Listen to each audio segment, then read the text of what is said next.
Good evening. I'm Janet Chandler with the Cullman Tribune, and I'm glad to be here with you to read you a bedtime story tonight. Tonight, I'm going to be reading from the Disney Princess Storybook Collection, and I'm going to be reading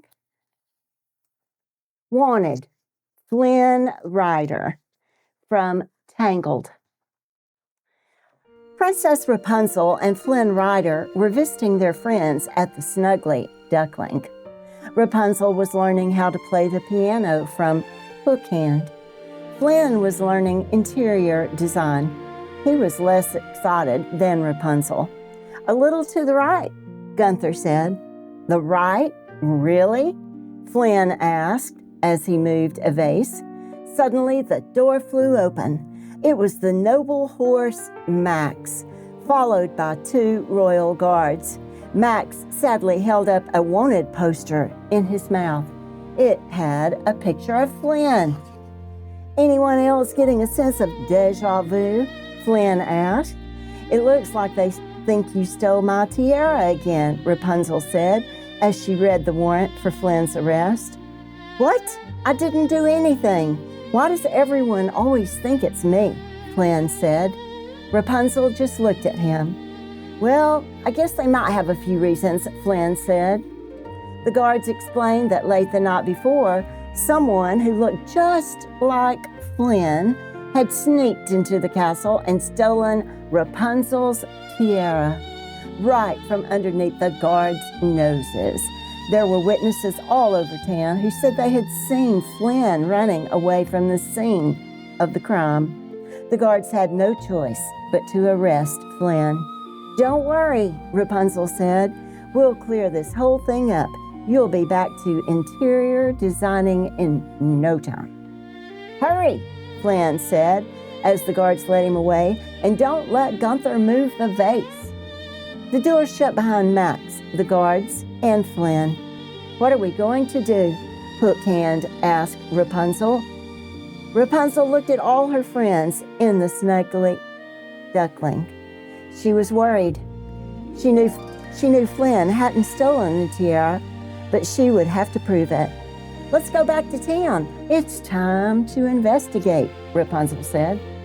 Later that day, Rapunzel and her friends reached Corona and questioned the townspeople. The town was abuzz with theories and news about the theft of the tiara. I heard that Flynn Ryder stole it to give it to a princess from a faraway land, a shopkeeper told Brutus. Oh, please, said Rapunzel. A baker said that he had heard Flynn was trading the tiara for his freedom from an evil magician. And a gardener said that Flynn was going to use the tiara to buy a ship and sail far, far away. He'd never do that, Rapunzel said. He hates selling. Many people swore they had seen Flynn the night before. The librarian had spotted Flynn sneaking around by the paint shop. A sailor was sure he'd seen Flynn down by the docks. But how did you know it was him? Rapunzel asked the sailor. The thief was wearing a green vest, just like Flynn always wears, the sailor said matter-of-factly. Besides, he's stolen the tiara before. But he couldn't have been at the paint shop and the docks. They're on opposite sides of town, and there aren't 2 Flynns, Rapunzel said. Plus, the last time he stole the tiara, he had helped. Rapunzel turned to her friends. She was starting to suspect who might really be behind the theft. But to clear Flynn's name, they would have to catch the true criminals. I think I have a plan, Rapunzel said, drawing everyone into a tight huddle. Now, listen closely. Rapunzel and her friends rushed to the castle to tell the king and queen her plan. First, I need the royal messengers to tell the town we're moving all the royal jewels to the throne room to protect them, Rapunzel said. Then I need you to send Max and all his guards on an important mission out of town. But then everyone will know that the castle and all the jewels are undefended, said the king and queen together. Exactly, Rapunzel smiled. The sun began to set, and the townspeople watched in amazement as Max led all his guards out of the city gates. "They must be going to find the princess tiara," the gardener told the town librarian. The royal messengers told everyone that the kingdom's jewels had all been moved to the castle's throne room. With everything in one place, the precious treasure would be easier to protect, especially from evil magicians, the baker told the gardener. Soon it was time for everyone in the castle to go to sleep. It had been a long, eventful day, and everyone was tired. Without any of the guards in the castle, there was no one to notice the two shadowy figures crawling over the roof. And there were no guards to see those two same figures lower a rope into the dark throne room and slowly climb down. The thieves were back to steal the royal jewels. The two people softly landed on the floor of the throne room. They quietly walked to the center of the room, looking for the royal jewels. But the room was empty. "I don't understand," said a gruff voice. "Where are all the jewels?" Suddenly, the room was full of light. Rapunzel and her friends ran out of hiding. It had been a trap all along. In the harsh light of her lantern, Rapunzel saw the figures were dressed in matching green vests, just like Flynn's. But she wasn't fooled for a moment. As Attila and Hook Hand restrained the criminals, Rapunzel removed their brown wigs to reveal the Stabbington brothers. "How did you know we'd be here?"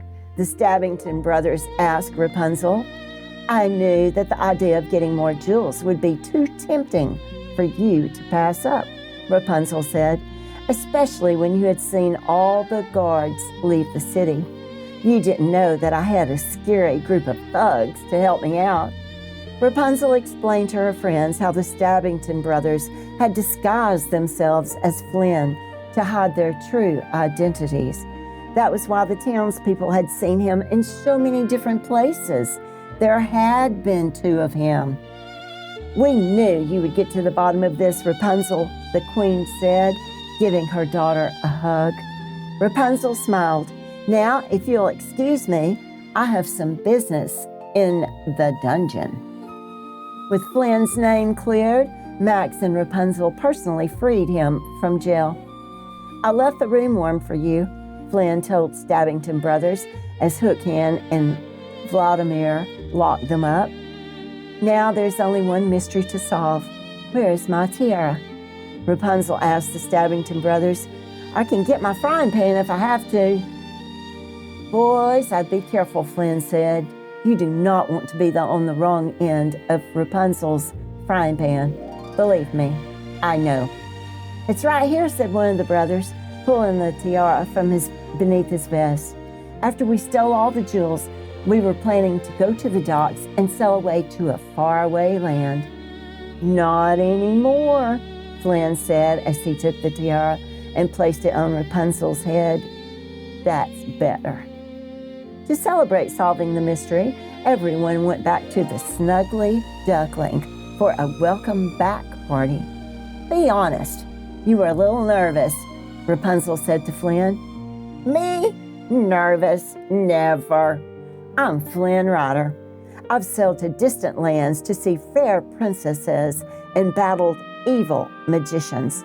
Adventure is my life," Flynn said with a wink. "Good thing, too," Gunter said, "because you're a terrible interior designer." Rapunzel laughed. It was good to be among friends. The end. I hope you get to be among your good friends. Have a good evening and sweet dreams.